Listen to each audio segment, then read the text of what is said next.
Good evening, everyone.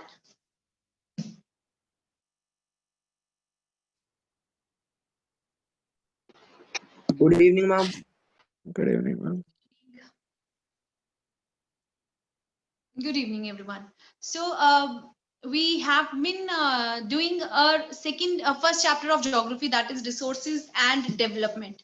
Now, before we continue with this chapter, I think you all have got the message that there is a test on Sunday of social studies also. Do you know that? Yes, Okay. ma'am. Great. So in that test, we have already completed 2 chapters of economics and 2 chapters of political science. So all these 4 chapters will be coming, and it will be a very short answer type question test.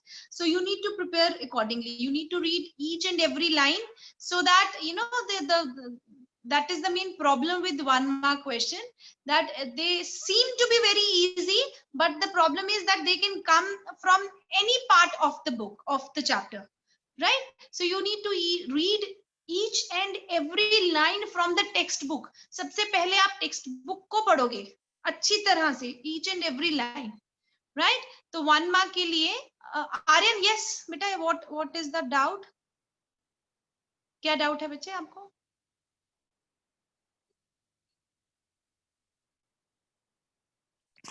Excuse me, ma'am. Good evening. Ma'am, I just wanted to request you to please send the extra questions of the chapters coming in Sunday's test. You said I that have already sent you a lot of material, study material. Isn't Ma'am, that those enough? are slides of the presentation that you were using while teaching us, right? Yes. But you That said that includes you were all going the to... major parts. Okay, ma'am. Right? So I have already sent you most of the things, the presentations that I had prepared. You can the first and the foremost thing that you are gonna do is that you have to read the textbook. Without going through the textbook, you're not going to go. You will not be able to learn the chapter well. So textbook is the first step. सबसे पहले you have to read each and every line in the textbook very thoroughly. Even for your board exam, this is for your board exam also, that textbook reading is a must. Don't think that you are going to skip the textbook and you will be then able to perform well in the exam. No, for performing well, the first thing is that you need to have a good understanding of the textbook, each and every line. This test on Sunday probably will be an MCQ, multiple choice question test, right? So I don't have much of idea about that test, but as far as I'm concerned, it is probably an MCQ test, right? But still you have to be very thorough with the chapters. Let me see the chats. A few questions have been asked. How many times Constitution of Belgium was amended? 4 times. The Constitution of Belgium was amended 4 times. ये आप मुझसे पूछ रहे हो? Is it my test, Aryan? Okay. History के बेटा, history के अभी हमने पढ़ा कुछ नहीं है, लेकिन फाइनल एग्जाम में हिस्ट्री के सिर्फ 2 चैप्टर्स आ रहे हैं आपको 10th में, ठीक है? फाइनल एग्जाम में ओनली नेशनलिज्म इन इंडिया और नेशनलिज्म इन यूरोप जो है, यही 2 चैप्टर्स आ रहे हैं, ठीक है? I have already sent the PDFs in your group. आपके ग्रुप में पीडीएफ है, इकोनॉमिक्स के दोनों चैप्टर के नोट्स हैं, और इसके 10th की इसकी पॉलिटिकल साइंस के दोनों चैप्टर्स के नोट्स हैं, राइट? फेडरलिज्म के भी, ठीक है? फिर भी अगर किसी को नहीं पता चलता है, एज ऑफ इंडस्ट्रियलाइजेशन बेटा आपके फाइनल एग्जाम में नहीं आ रहा, बोर्ड के एग्जाम्स में नहीं आ रहा है, लेकिन आपके स्कूल की इंटरनल टेस्ट में आएगा, ठीक है? स्कूल के इंटरनल टेस्ट जो होंगे उसमें आएगा. तो I don't know how your teachers are going to proceed with that, but we will not be studying any chapter which is not coming in the board exam, ठीक है? हम लोग सिर्फ और सिर्फ नेशनलिज्म इन इंडिया और nationalism in Europe अच्छी तरह से करेंगे, because they are quite lengthy chapters. हमारा बहुत सारा टाइम जाने वाला है.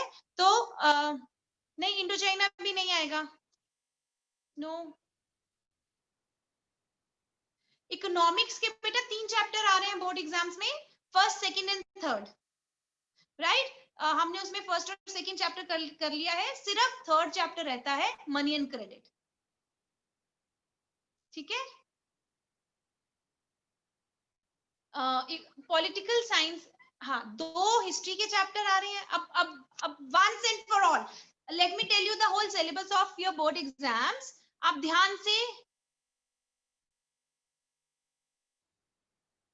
ध्यान से बेटा मेरी बात सुनिए। जब हम हिस्ट्री स्टार्ट करेंगे बच्चे तब डिस्कस कर लेंगे कि नेशनलिज्म इन इंडिया करना है कि यूरोप करना है पहले, लेकिन आप अब मेरी बात बिल्कुल ध्यान से सुनिए। 2 मिनट के लिए चैटिंग बंद कीजिए। आप पहले पूरा सिलेबस एक बार सुन लीजिए ध्यान से, और फिर will proceed up with the chapter resources and development, ठीक है। आपकी क्लास 10th बोर्ड एग्जाम में the social studies syllabus is political science 4 chapters, ठीक है। What 4 chapters are coming in your political science? Power sharing, federalism, political parties and outcomes of democracy. I repeat, power sharing, federalism, political parties and outcomes of democracy. These 4 chapters are coming in your political science. Economics mein you are getting 3 chapters, development, sectors of Indian economy and money and credit. Development, sectors of Indian economy and money and credit. सिर्फ 3 chapter आ रहे हैं। History में सिर्फ 2 chapters आ रहे हैं final exams में, nationalism in India और nationalism in Europe, ठीक है। नेशनलिज्म इन इंडिया और नेशनलिज्म इन यूरोप। और ज्योग्राफी में आ रहा है रिसोर्सेज एंड डेवलपमेंट, उसके बाद एग्रीकल्चर, ठीक है। Resources and development, agriculture, minerals नहीं आ रहा है, मैन्युफैक्चरिंग इंडस्ट्रीज और lifelines of national economy. 4 chapters geography में भी। I repeat, resources and development, agriculture, manufacturing industries और लाइफलाइंस ऑफ इंडियन इकोनॉमी, ठीक है। 4 चैप्टर ज्योग्राफी के, 4 पॉलिटिकल साइंस के, 3 इकोनॉमिक्स के, हाँ। और map of water resources, yes Ayushman, very good. Water resources का मैप वर्क भी आ रहा है आपके फाइनल एग्जाम में, सिर्फ मैप वर्क वाटर रिसोर्सेज का। That is it. Now let us come back to the chapter resources and development. So last time we had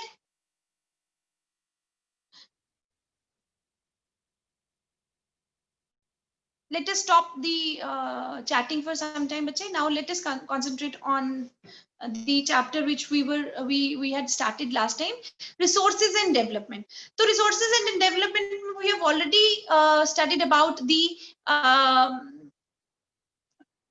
classification of resources, ठीक है। classification of the resources on the basis of origin, biotic and abiotic resources, on the basis of renewability, renewable and non-renewable resources, on the basis of ownership, individual, community, national and international resources, and on the basis of stages of development. The resources are potential, developed and stock, ठीक है। So these are the types of resources. Last time आपने कहा था कि आपकी book में जो map दिया हुआ है जिसमें continuous और flow है, what are those resources? तो उसकी क्लासिफिकेशन अलग से आपकी बुक में, ये जो this graph is given, ये वाला जो ग्राफ है, ये वाले के अकॉर्डिंगली आपकी जो क्लासिफिकेशन है, they are into natural and human resources, ठीक है।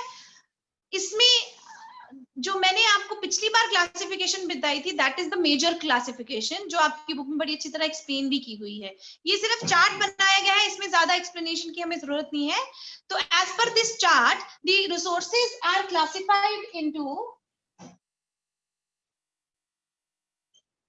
resources are classified into 2 parts. One is natural resources,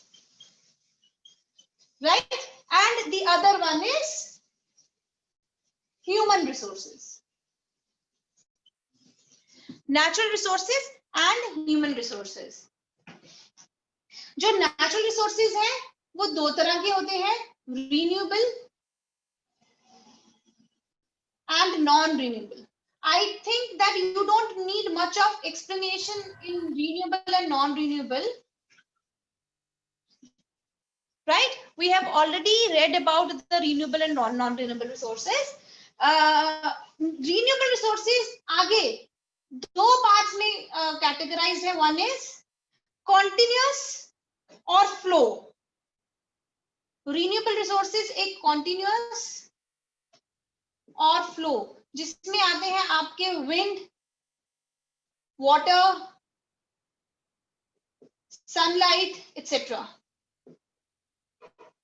ठीक है. और रिन्यूएबल का सेकेंड टाइप है बायोलॉजिकल.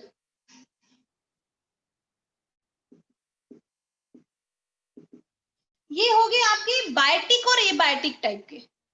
ठीक है. कॉन्टिन्यूअस और फ्लो जो आ रहे हैं, आते जा रहे हैं, आते जा रहे हैं, आते जा रहे हैं, जो खत्म नहीं हो सकते कभी भी. ऐसी कौन सी चीज है जो आती जा रही है, आती जा रही है और कभी खत्म नहीं होगी?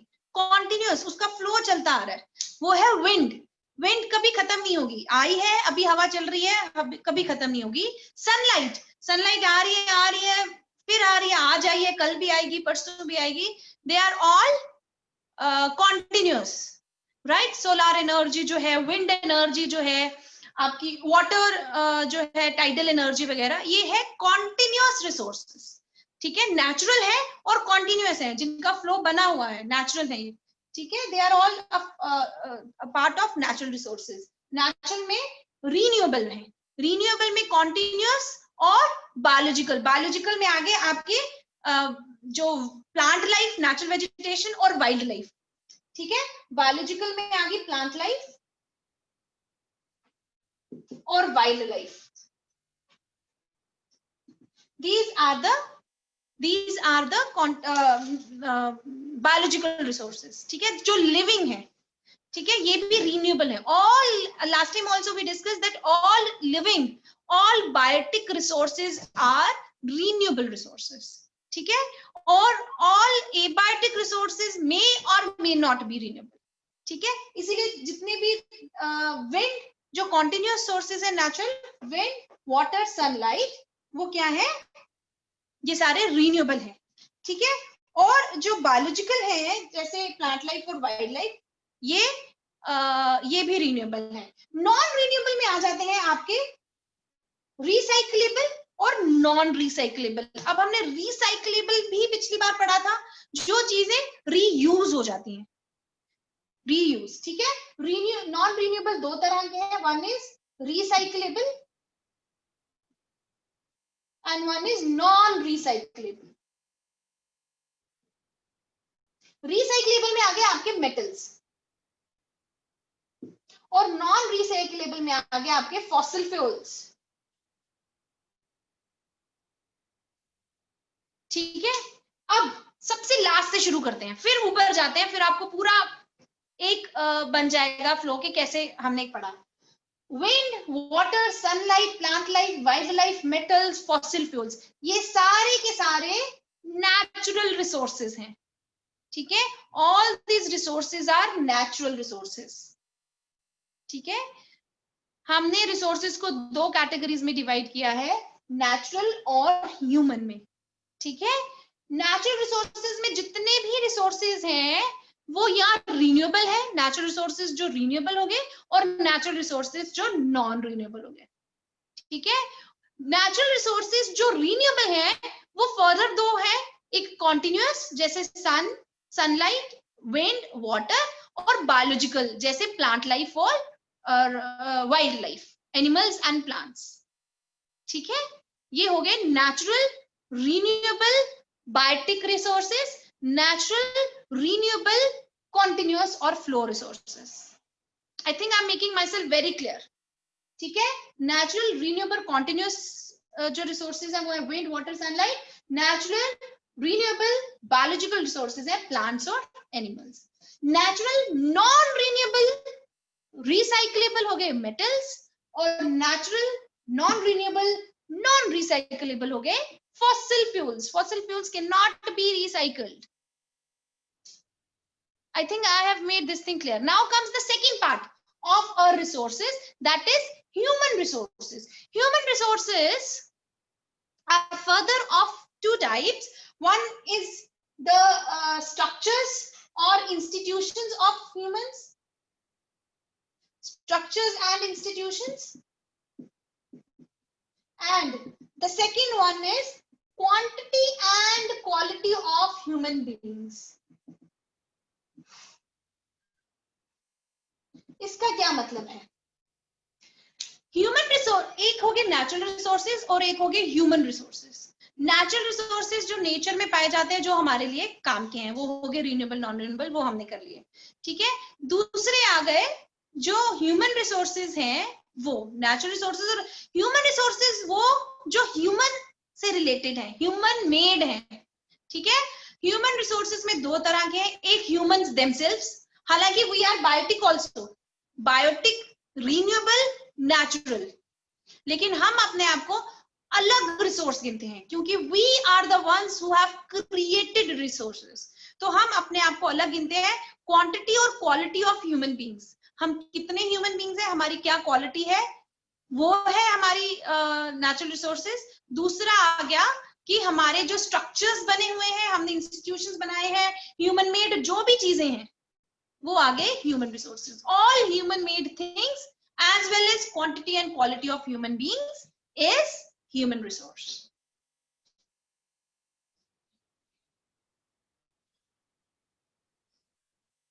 ठीक है, ये आ गया आपके ये वाला चार्ट जो आपने पिछली बार कहा था कॉन्टिन्यूअस फ्लो समझने के लिए या बाकी समझने के लिए, ठीक है। So let us now start up with the resource planning. सबसे पहले development of resources. Classification of resources के बाद हमें अब पता चल गया है कि there are now different types of resources which are available on this planet, ठीक है। अब उन रिसोर्सेज को डेवलप कैसे करना है, हमारा नेक्स्ट क्वेश्चन आता है that how these resources can be developed, ठीक है। अब अगर हम इन रिसोर्सेज को डेवलप नहीं कर रहेंगे, सबसे बड़ी प्रॉब्लम आती है, indiscriminate use of resources. What do you mean by indiscriminate use of resources? मतलब कि बिना सोचे समझे कि बिना ये सोचे कि किस रिसोर्स को कितना यूज करना है, किसके लिए कितना चाहिए उतना ही यूज करें, ज्यादा यूज ना करें, ओवर यूज ना करें, मिस यूज ना करें, इन सब को नजरअंदाज करके, बिना देखे, ओवरलुक करते हुए हम रिसोर्सेज को यूज करते हैं और उससे बहुत प्रॉब्लम्स आती है, ठीक है। Ayushman, we do not use अर्शिया, we use them carelessly and without judicious use of resources बहुत सारी प्रॉब्लम्स आती हैं, ठीक है। If we do not use the resources judiciously, we come across many problems. See, the first problem is that resources have started depleting, कम होते जा रहे हैं, ठीक है। What are the problems that have risen due to indiscriminatory use of resources? The first is, let us write down the problems that have come across.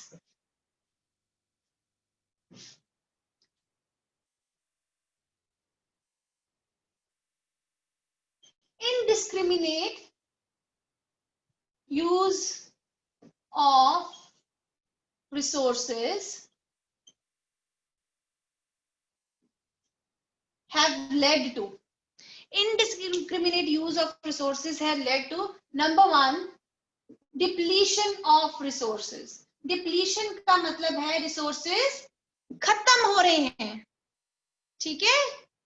Resources खत्म हो रहे हैं, डिप्लीट हो रहे हैं हमारे अर्थ से, फॉसिल फ्यूल्स खत्म हो रहे हैं, इवन वाटर जो कि कॉन्टिन्यूअस है, इतना ज्यादा हम यूज करेंगे, जितने भी अवेलेबल जो वाटर सोर्सेज हैं उनको पोल्यूट कर दिया है, वाटर शॉर्टेज हो गई है, रिन्यूएबल रिसोर्सेज भी हमारे लिए कम पड़ रहे हैं, ठीक है। So the first problem is depletion of resources because of the indiscriminate use of resources. The first problem is the resources have started depleting.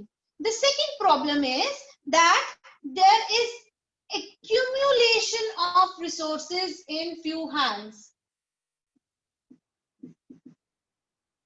Accumulation of resources in few hands. कुछ लोगों के पास रिसोर्सेस ज्यादा है और कुछ लोगों के पास resources है ही नहीं है. ठीक है, इससे क्या हो गया है, हैव्स और हैव नॉट्स. ठीक है, अमीर और गरीब, अमीर और गरीब में गैप जो है वो बढ़ता जा रहा है. ठीक है, जिनके पास रिसोर्सेज हैं उसकी वजह से वो और रिसोर्सेज अपने पास एक्यूमुलेट करते जा रहे हैं. ठीक है, अनइवन डिस्ट्रीब्यूशन ऑफ रिसोर्सेज है. ठीक है, uneven the resources which are, because हमें पता है कि हम जितने भी रिसोर्सेज यूज करते हैं they are all given to us by the nature. Why some people should have access to more resources and why some people do not have access to any resource. कई लोगों के पास hundreds of hectares of land है और कई लोग landless हैं. ठीक है, ऐसा क्यों हुआ है, इसके पीछे बहुत सारे हिस्टोरिकल पॉलिटिकल रीजंस हैं. ठीक है, ठीक है, तो उसी तरह it has led to more of haves and more gap between haves and have nots. ठीक है, so indiscriminatory use of resources have led to depletion of resources, number one, and number two, it is accumulation of resources in few hands, which has led to more poverty, more gap between rich and poor. And the third problem which has risen because of indiscriminatory use of resources is that there is exploitation of resources. अब मैंने देखा था अभी थोड़ी देर पहले ही आप में से किसी बच्चे ने ये पॉइंट पहले ही लिख दिया था. So there is exploitation of resources has led to global crisis. Exploitation of resources has led to global crisis. Global crisis कौन से हो रहे हैं? ग्लोबल क्राइसिस है कि हमारे पूरे ग्लोब, पूरे अर्थ पे क्या क्या प्रॉब्लम्स आ रही हैं. सबसे पहले ओजोन लेयर डिप्लीशन कब से शुरू हो गई है, हो रही है ना. अगर ओजोन लेयर डिप्लीट हो जाएगी, बताइए ओजोन लेयर किससे प्रोटेक्ट करती है हमें. My question is UV, very good. Ultraviolet rays, good. तो अगर ओजोन लेयर नहीं होगी तो हमारी स्किन खराब हो जाएगी, पूरी स्किन कैंसर हो जाएगा, पीपल विल डाई, राइट.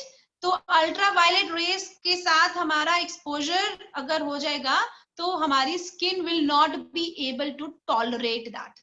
ठीक है, तो बहुत ग्लोबल क्राइसिस होना शुरू हो गए इसकी वजह से. कौन कौन से? Ozone layer depletion, number one. Number two, global warming. The ice caps have started melting. ठीक है, जहां पर हम कह रहे हैं ग्लोबल वार्मिंग हो रही है, गर्म हो रही है एटमॉस्फेयर, पिछले शायद कई सालों से 1 डिग्री ही चेंज आया है, लेकिन icebergs have started melting. Very good Mahir. So icebergs have started melting, ice caps have started melting, जिससे कि हमारे समुद्र की लेवल बढ़ जाएगी. ठीक है, और बहुत फ्लड्स आ जाएंगे. फ्लड, सी लेवल बढ़ जाएगी, फ्लड्स आ जाएंगे, नेचुरल डिजास्टर्स. ठीक है, जो कोस्टल एरियाज हैं they will be submerged in water. कितने बड़े, हाँ, लो लाइन सारे एरियाज में फ्लड आ जाएगा. Ayushman, very good. और they will be submerged under water. कितनी बड़ी ग्लोबल क्राइसिस है. हम लोग सोचते नहीं, हम सोचते हैं अरे ठीक है कुछ फर्क नहीं पड़ने वाला, लेकिन बहुत फर्क पड़ने वाला है. हमें नहीं पड़ने वाला, आज से 50 साल के बाद हमारी जो फ्यूचर जनरेशन है, हमारे बच्चे जो हैं, they are going to suffer because of us. ठीक है, हमारी गलती की सजा हमें नहीं मिल रही है, हमारे बच्चों को मिल रही है या उनके बच्चों को मिलेगी. ठीक है, तो which is very very wrong on our part. We human beings are very selfish, don't you think so? हमारे रीजंस की वजह से हमारी फ्यूचर जनरेशंस को प्रॉब्लम आ रही है. ठीक है, no, excess use of solar energies is not bad. So जो देखो बेटा, जो कॉन्टिन्यूअस रिसोर्सेज है ना, तभी तो हम फॉसिल फ्यूल्स की कंजम्पशन कम करके अब जो है वो कर रहे हैं, wind energy, solar energy, clean sources of energy को कन्वर्ट कर रहे हैं। ठीक है, yes, very good Ayushman, a good point you have made, because we are very selfish, we think of ourselves, so सन को तो कोई प्रॉब्लम नहीं होगी, सोलर एनर्जी हम यूज करेंगे तो sun will not have any problem. लेकिन मैं क्या कह रही हूँ बच्चे, आप लोग वो समझने की कोशिश कीजिए। The indiscriminatory use of resources, the available resources have led to many crises। अब इसका मतलब है डिफॉरेस्टेशन जो हम कर रहे हैं, ठीक है, इसमें क्या है, इनडिस्क्रिमिनेटरी क्या है, हमने डिफॉरेस्टेशन करना शुरू कर दिया है, हमने कार्बन इमिशंस कितने ज्यादा कर रहे हैं, हम कितना पोल्यूशन क्रिएट कर रहे हैं, ये सारी चीजें जो हैं ये मिलजुल के पूरे प्लैनेट हमारे को खराब कर रही है। ठीक है, I read it somewhere, some very renowned person has written it somewhere कि it is not the planet which is sick, it is the human beings who are sick and making the planet sick। तो हमारे कारण, हमारी बेवकूफियों के कारण कह सकते हैं, या हमारी ग्रीड के कारण the planet is suffering, right? So we should plan accordingly, जिससे कि planet भी सफर ना करे, हमारी future generations भी सफर ना करें, और हर चीज जो है वो sustained रहे। Here comes the concept of sustainable development। What is sustainable development? Sustainable development होता है क्योंकि इन सारी प्रॉब्लम्स की वजह से हमें ना जो रिसोर्सेज है उनको जुडिशियली यूज करना है। ठीक है, जुडिशियली यूज करना है। तो सस्टेनेबल डेवलपमेंट दो तरह से होती है, विदाउट डैमेजिंग द एनवायरमेंट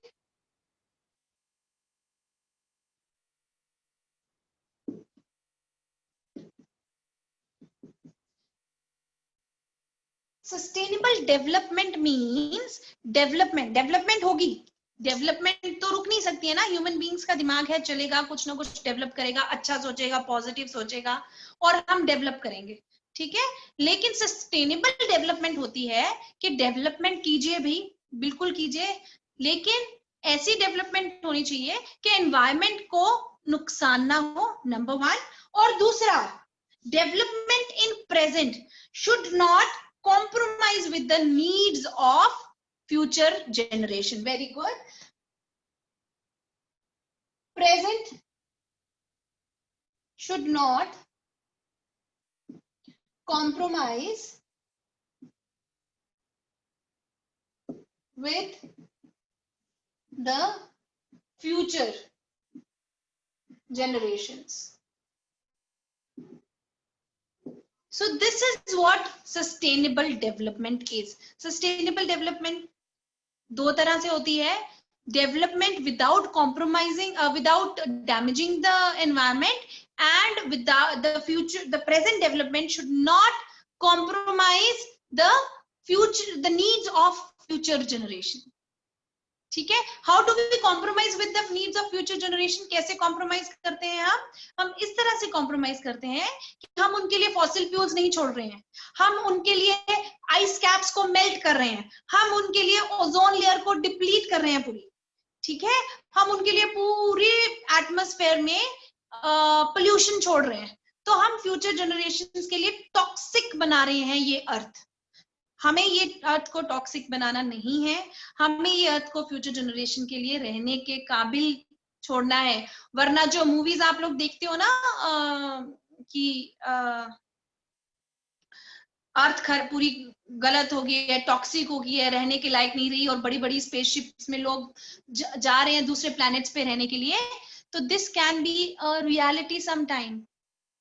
ठीक है, we don't want, yes, Interstellar की भी यही थी मूवी का ना, इंटरस्टेलर का भी मेन थीम यही था, दैट अर्थ अनइनहेबिटेबल हो गई है। अनइनहेबिटेबल मींस रहने के लायक नहीं रही है, और हम दूसरी गैलेक्सीज में और दूसरे प्लैनेट्स में हम लोग ढूंढ रहे हैं रहने की जगह, कोई ऐसा प्लैनेट जहां पे हम रह सकें।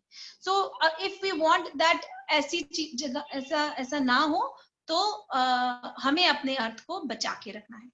ठीक है, तो आपने भी ये जो चैप्टर हम पढ़ रहे हैं, ये सिर्फ इसलिए नहीं पढ़ना है कि हमारे सिलेबस में है, ये इसलिए भी पढ़ना है कि आप लोग आराम से घर में ना बैठे, आप लोग भी कुछ करें। ठीक है, आप लोग भी जुडिशियस यूज करें रिसोर्सेज का। ठीक है, आज जैसे the weather is completely cool outside, we don't require ACs. आप पिछले 2 दिन से एसी अगर चला रहे हैं तो गलत कर रहे हैं। एसी बंद कीजिए, खिड़कियां खोलिए, और अच्छी ठंडी हवा आ रही है। ठीक है, तो we have to save our planet and the charity begins at home. हमें घर से शुरू करना है ये। हम ये नहीं सोचेंगे कि हमारे जो लीडर्स हैं they will come up with some idea. ठीक है, हमें ये नहीं सोचना है कि somebody else will come up with some idea और हमें बताएंगे कि आप ऐसे करो। हमें खुद अपने घर से शुरू करना है। ठीक है, we have to minimize the use of electricity, we have to minimize the use of water. Don't waste water, don't waste electricity, don't waste fuel. ठीक है, ये चीजें अगर हम छोटी छोटी चीजें करके बचाएंगे तो हम लोग जो हैं हेल्प कर सकते हैं इस प्लैनेट को। छोटी छोटी प्रॉब्लम्स, ठीक है, छोटी छोटी small steps can create a difference, right? So so this was sustainable development. यही था हमारा एजेंडा 21।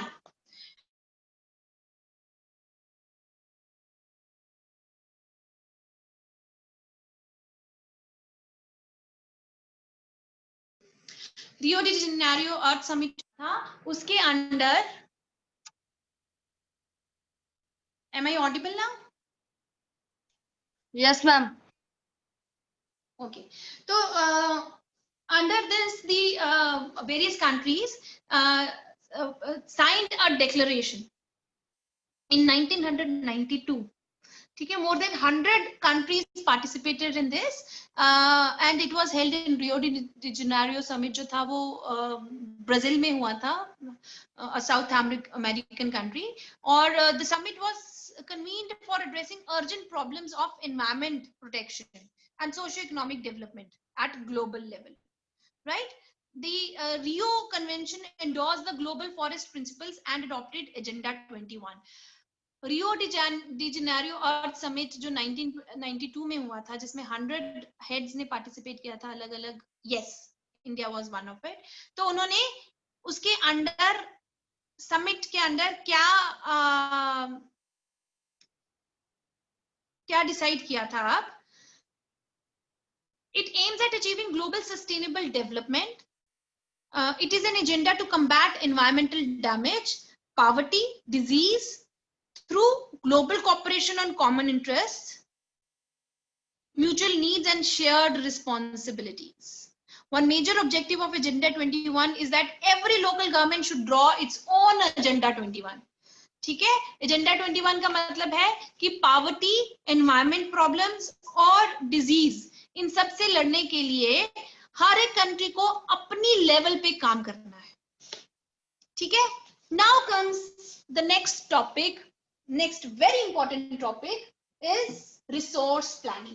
Now we know कि indiscriminatory use of resources हमें नहीं करना है और sustainable use of resources करना है।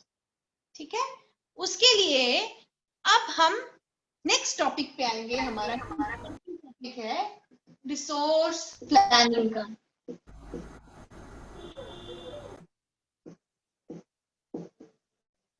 रिसोर्स प्लानिंग क्यों जरूरी है? ठीक है, सबसे पहले रिसोर्स प्लानिंग क्या है और रिसोर्स प्लानिंग क्यों जरूरी है? आवाज इको कर रही है बेटा, आ नहीं रही आवाज?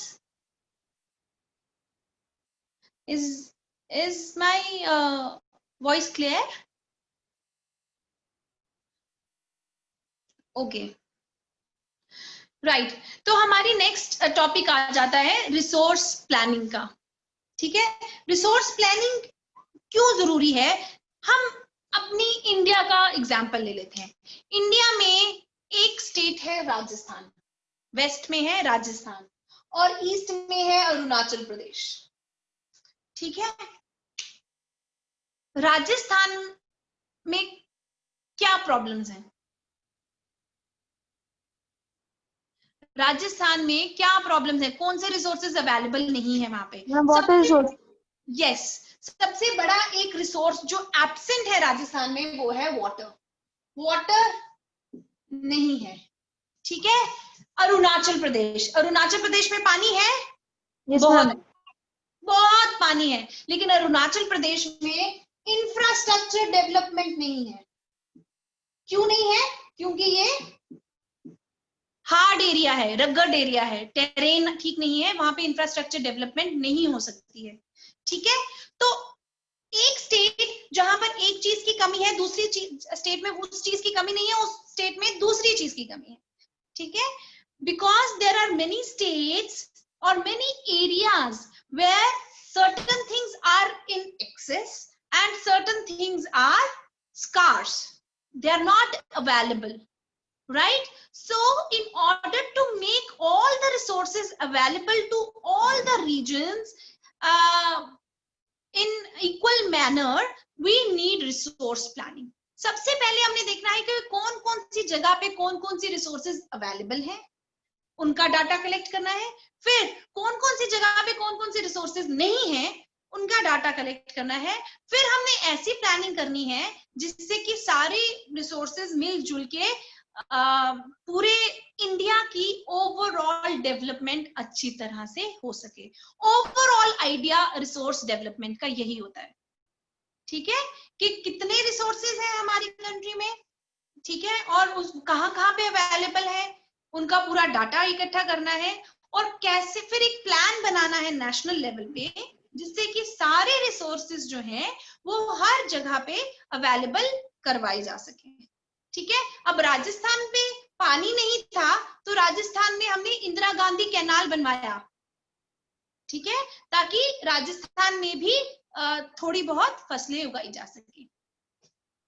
राइट, तो उसी तरह हर एक स्टेट में हमने ये देखना है कि वहां पे क्या रिसोर्सेज हैं, उसका मैक्सिमम यूज करके जो बाकी रिसोर्सेज हैं उनको कैसे हम बैलेंस कर सकते हैं। This type of resource planning is called as balanced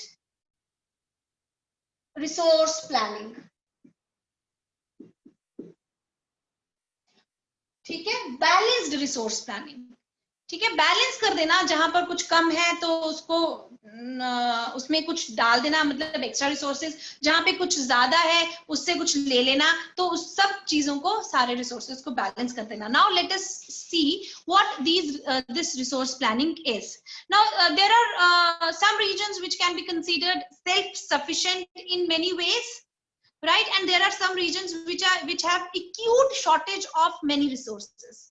So what we need to do, we have to get into a balanced resource planning so that the resources at national, state and local levels can be made available to each and every region, right? So what are the steps involved in this balanced resource planning? हाँ जी,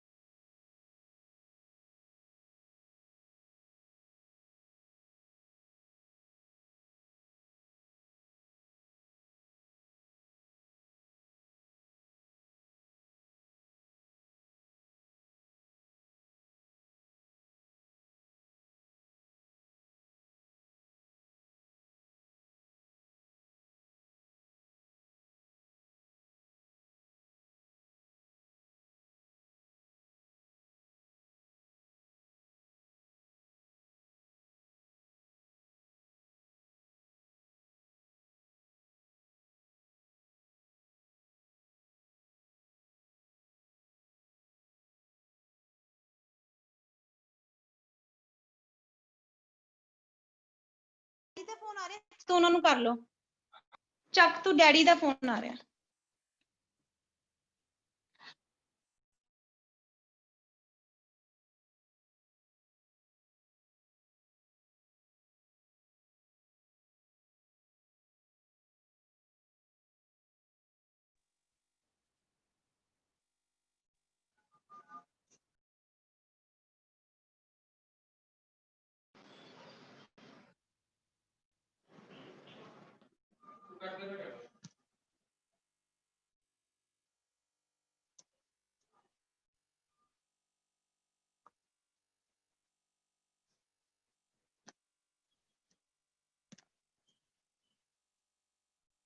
Okay.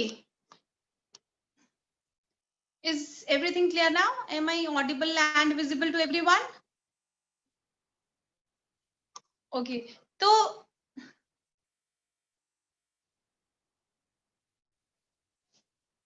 क्या हुआ कि अब हम आएंगे steps to resource planning. हमने कहा कि हमें एक बैलेंस्ड रिसोर्स प्लानिंग चाहिए क्योंकि हमारे इंडिया में रिसोर्सेज जो हैं वो इवनली डिस्ट्रीब्यूटेड नहीं है। ठीक है, plateau region is full of minerals and fossil fuels. The northern plains are full of water resources and fertile land, right? Rajasthan is full of solar and wind energy. तो इस तरह सारी अलग अलग जगह पे अलग अलग रिसोर्सेज हैं। तो हम कैसे ये सारे के सारे रिसोर्सेज को कोलैबोरेट करेंगे और पूरे इंडिया को डेवलप करवाएंगे। ठीक है, उसके लिए आते हैं रिसोर्स प्लानिंग और रिसोर्स प्लानिंग के steps. There are various steps to resource planning. सबसे पहले स्टेप आता है आइडेंटिफिकेशन ऑफ रिसोर्सेज।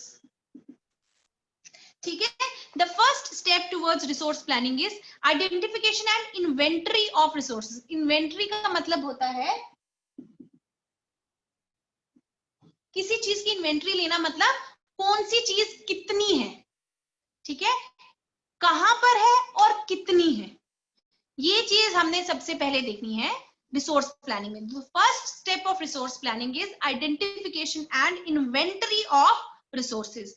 उसमें हम क्या करते हैं, सर्वे करते हैं, कहां कहां पे क्या क्या है, मैपिंग करते हैं, मैपिंग करनी, ठीक है, कि कहां पे कौन कौन से रिसोर्सेज अवेलेबल हैं, और फिर क्वालिटेटिव और क्वांटिटेटिव एस्टिमेशन लगाना। ठीक है, क्वालिटी वाइज कितना अच्छा है रिसोर्स और क्वांटिटी वाइज कितना है। ठीक है, ये सारी चीजें हमारे फर्स्ट स्टेप में आ जाती हैं। ठीक है, फर्स्ट स्टेप में क्या क्या आता है, surveying, mapping and estimation of quantity and quality of resources available. This is the first step of resource planning. ठीक है, उसके बाद होता है evolving a proper planning structure so that necessary technology and skills can be developed. ठीक है, हमने अब देख लिया कि कौन कौन सी जगह पे क्या क्या रिसोर्सेज है, कितने रिसोर्सेज हैं, क्वालिटी वाइज और क्वांटिटी वाइज कितने अवेलेबल है। तो अगला स्टेप हमारा क्या है कि हमने इन रिसोर्सेज को एक्सट्रैक्ट करना है, यूज करने के लिए एक्सट्रैक्ट करना है। उसके लिए हमें टेक्नोलॉजी डेवलप करनी है, स्किल्स डेवलप करने हैं। माहिर बेटा, मैं ये सेकेंड पॉइंट ही बोल रही हूँ, this is my second point, कि हमने सेकेंड पॉइंट में ये देखना है कि हम जो रिसोर्सेज अवेलेबल हैं उनके लिए अब हम एक स्ट्रक्चर डेवलप करेंगे। ठीक है, उस स्ट्रक्चर में टेक्नोलॉजी डेवलपमेंट, स्किल डेवलपमेंट और इंस्टीट्यूशनल डेवलपमेंट, ये तीन चीजें मेन आती हैं। ठीक है, first step is identification and inventory of resources which comprise of mapping, surveying and estimation of quantity and quality of resource. Second is the second point is to evolving a structure through technology, skill and institutional development. ठीक है, second step है हमारा evolution और evolving a proper structure through development of technology, skills and institutions to extract and use those resources. ठीक है? और finally the third step is that we have to match the resource development plans with the national development plans. Matching the resource development with national development. Third step अब समझिए. Third step में क्या होता है कि जो हमारी रिसोर्स डेवलपमेंट है, ठीक है, हमने हमारी रिसोर्स प्लानिंग अलग लोग करते हैं और नेशनल डेवलपमेंट में रिसोर्स डेवलपमेंट जो है it plays a major part. I'll not say that only the resource development is national development. National development में और भी बड़ी चीजें आती हैं, ठीक है, लेकिन resource development is plays a major part in national development. So we have to match the resource development plans with the national development plans. कि अगर हमने सोचा है कि हमारी कंट्री जो है इतनी तरक्की करेगी तो हमारे रिसोर्सेज भी उसी लेवल के एक्सट्रैक्ट होने चाहिए और हमें उन रिसोर्सेज को भी उसी लेवल का यूज करना है. So these are the 3 important steps in resource planning. कौन कौन से स्टेप्स हैं? सबसे पहले identification and surveying of resources. Second is evolving a structure through technology, skill and institutions. And third is matching the resource development plans with the national development plans. Have you understood the steps involved in resource planning? ठीक है, अब आपको 2-3 questions के answer आ जाने चाहिए. Third step में बेटा क्या है? थर्ड स्टेप में जो हमारे रिसोर्स डेवलपमेंट प्लान्स है ना, जो हमने ये सारा किया कि रिसोर्स को कैसे डेवलपमेंट करना है, कहाँ पे डेवलपमेंट करना है, तो रिसोर्स डेवलपमेंट प्लान्स को हमने नेशनल डेवलपमेंट प्लान्स के साथ मैच करना है. ठीक है, कहीं नेशनल डेवलपमेंट हम सोच रहे हो कि हम अपनी कंट्री की डेवलपमेंट, इकोनॉमिक और फाइनेंशियल और सारी डेवलपमेंट, एजुकेशनल डेवलपमेंट इतनी करवाएंगे और रिसोर्स डेवलपमेंट हमारी कम रह रही है, वो वहां तक पहुंच नहीं रही है, तो हमें नेशनल डेवलपमेंट, रिसोर्स डेवलपमेंट को पैरेलल चलाना होता है.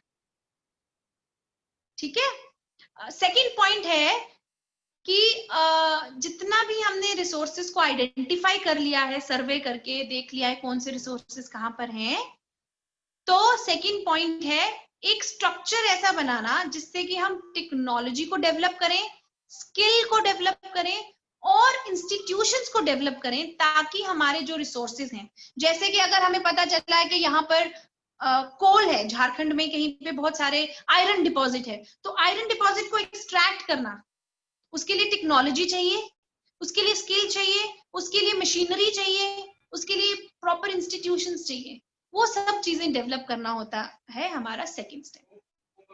So these are the 3 steps involved in resource planning, right? So उसके बाद रिसोर्स प्लानिंग जब हम कर लेते हैं, उसके बाद एक बड़ा इंपॉर्टेंट यहाँ पे टॉपिक है समझने वाला, that the availability of resources is very important for a region's development.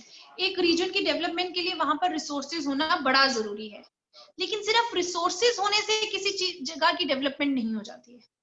ठीक है, उन रिसोर्सेज के साथ साथ क्या होना चाहिए? अवेलेबिलिटी के साथ साथ कॉरेस्पॉन्डिंग टेक्नोलॉजी भी होनी चाहिए. वेरी गुड नीलांशु,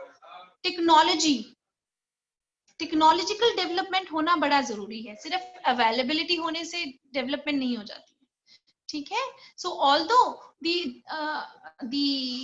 यस, ये हमने फर्स्ट लेक्चर में पढ़ा था कि टेक्नोलॉजिकल डेवलपमेंट और इकोनॉमिक डेवलपमेंट दोनों की जरूरत रहती है. ठीक है, so corresponding changes in technology and institution are also required for development of resources. ठीक है, हमने देखा कि जब हमारा इंडिया, हम कहते हैं ना कि इंडिया सोने की चिड़िया था, बड़ा रिसोर्स था इंडिया में, लेकिन ब्रिटिशर्स आए और सारी चीजें लेके चले गए. ठीक है, हमारे पास रिसोर्सेज थे लेकिन हम डेवलप नहीं कर पाए अपने आप को. ठीक है। और यूरोपियंस जिनके पास रिसोर्सेज नहीं थे, उन्होंने अपनी टेक्नोलॉजी डेवलप कर ली और हमारे रिसोर्सेज भी उठा के ले गए, ठीक है। तो सिर्फ रिसोर्स होने से कुछ नहीं होता। अभी मेरे पास बहुत न्यूक्लियर पावर, न्यूक्लियर एक्टिव क्या कहते हैं उसको, एलिमेंट्स हैं, तो मैं बड़ा पावरफुल हूँ। उन न्यूक्लियर एक्टिव एलिमेंट्स को न्यूक्लियर बॉम्ब कैसे बनाना है, वो टेक्नोलॉजी भी तो होनी चाहिए। तो अल्टीमेटली जीतता कौन है? जिसके पास टेक्नोलॉजी होती है। No, we can not take the resources back. बेटा वो क्या लेके गए थे? इंडिगो, चलो वो छोड़िए, we can not take it back now, ठीक है। तो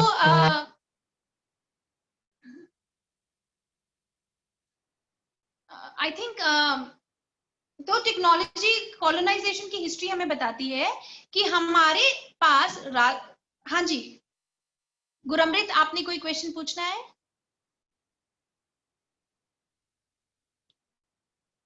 You have raised your hand, Guramrit. If you want, you can ask a question. Okay.